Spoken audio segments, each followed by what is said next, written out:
Okay, we're going to look at the distributive property. The distributive property is probably the most used property in algebra and solving equations. So, first we need to learn some vocabulary words that we use when we look at distributive properties. Alright, so the first one is a term. Now, a term can be a number, a variable, or a mixture of numbers and one or more variables. A constant is just a term that has no variable. So a number, just a number, no letter attached to it whatsoever.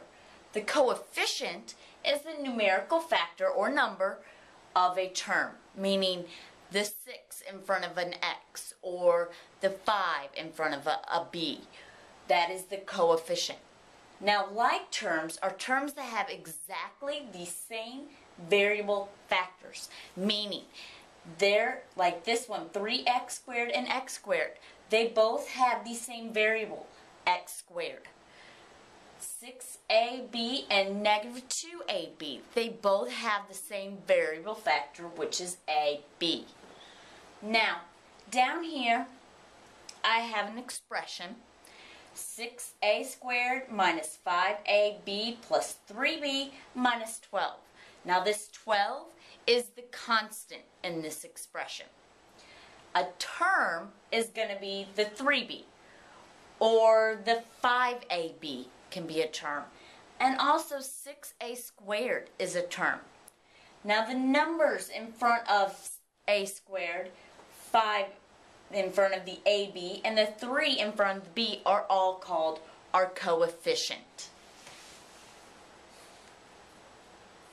So, what exactly the distributive property says is, for every real number, a, b, and c, if you have it out like this, and you have a times the quantity of b plus c, then you know that a times b plus a times c is going to be the same thing.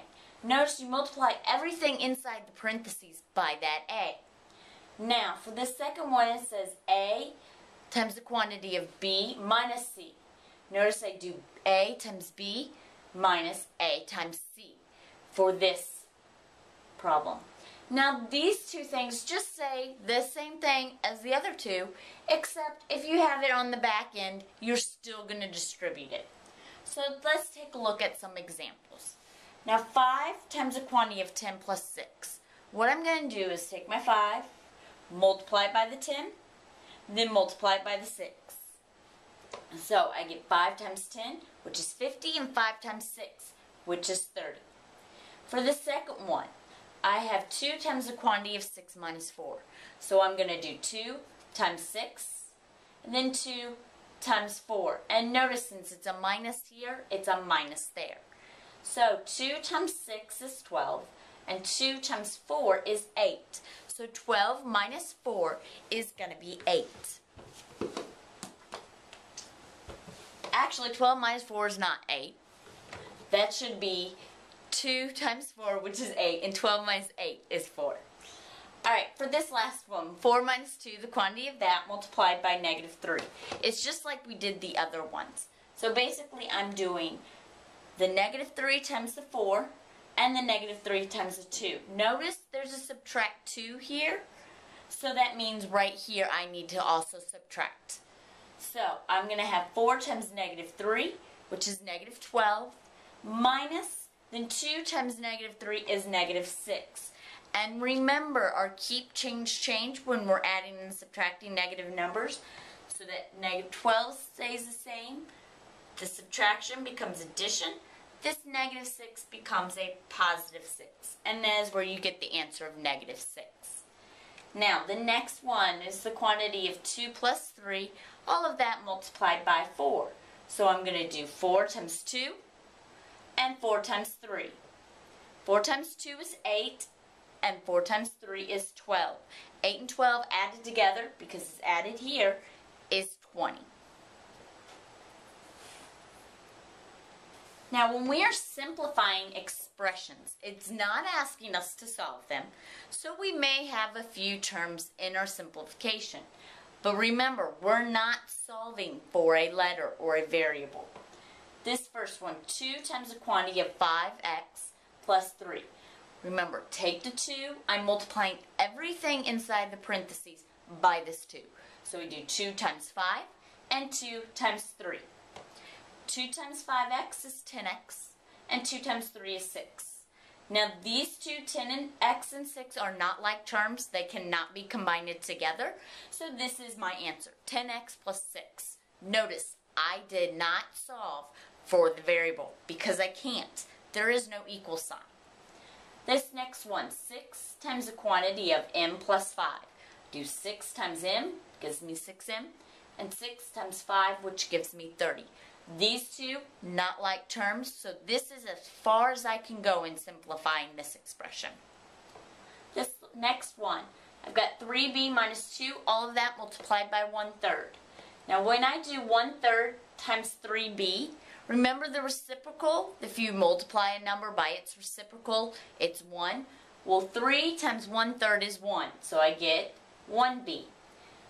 2 times 1/3 is 2/3. Notice, since there's subtraction there, I carry my subtraction. Now, we do know 1b is the same thing as b. I don't have to write the 1. You can if you'd like, but you won't not see it in textbooks, tests, quizzes, and that kind of thing. Now, the next one is 2 times the quantity of 4 minus t. So you do 2 times 4, which is 8. 2 times t, which is 2t. Notice subtraction there, and I carry it all the way down. These are not like terms, so I cannot combine them. This last one, the negative, or the opposite, the quantity x plus 8. Now when I just have a negative outside of here, it's like a -1 because of the multiplication property of -1. So I can pretend and just rewrite it as -1 times x plus 8.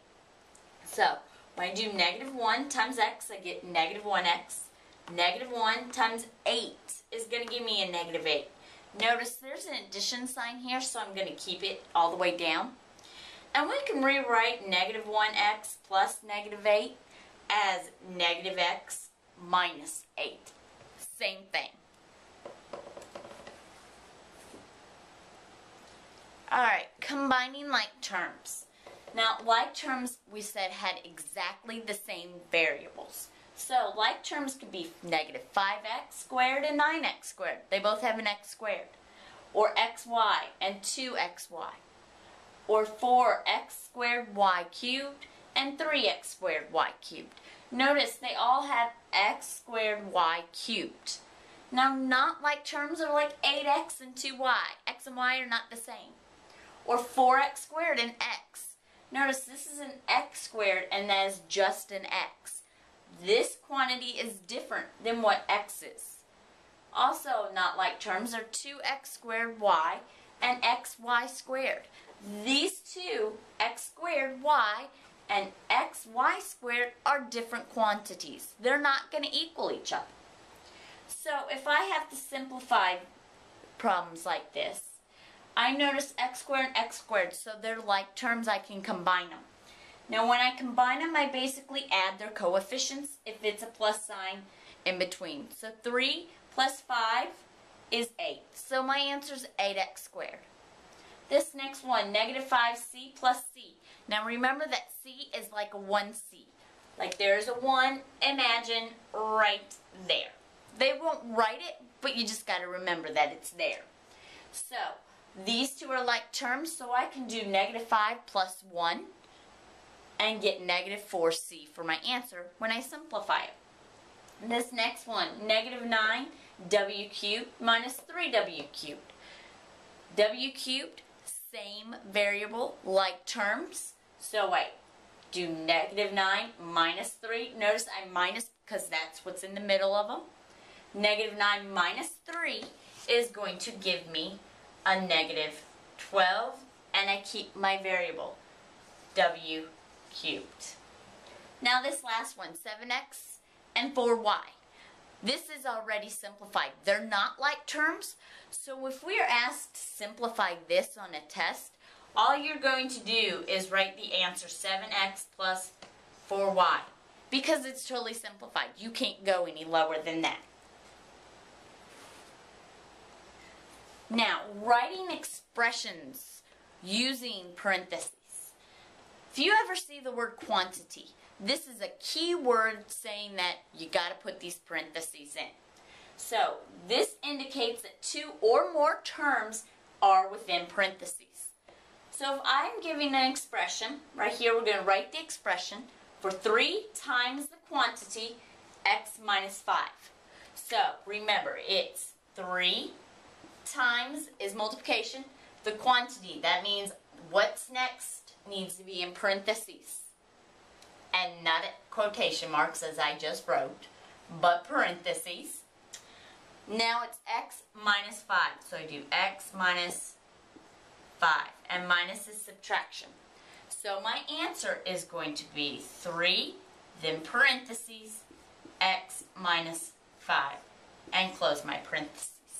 And that is it. The next one, negative 2 times the quantity, t plus 7. Right here, meaning this needs to be in parentheses. I have negative 2 times multiplication. So I do negative 2 times, so parentheses, and t plus, which is addition, 7. So I do t plus 7. There is my expression. The last one, the product of 14 and the quantity. Here is my parentheses, the quantity of 8 plus w. So I'm going to do the product, which we said earlier in previous lessons, that it's multiplication. So it's going to be the product of 14 and the quantity 8 plus w. And there's my expression.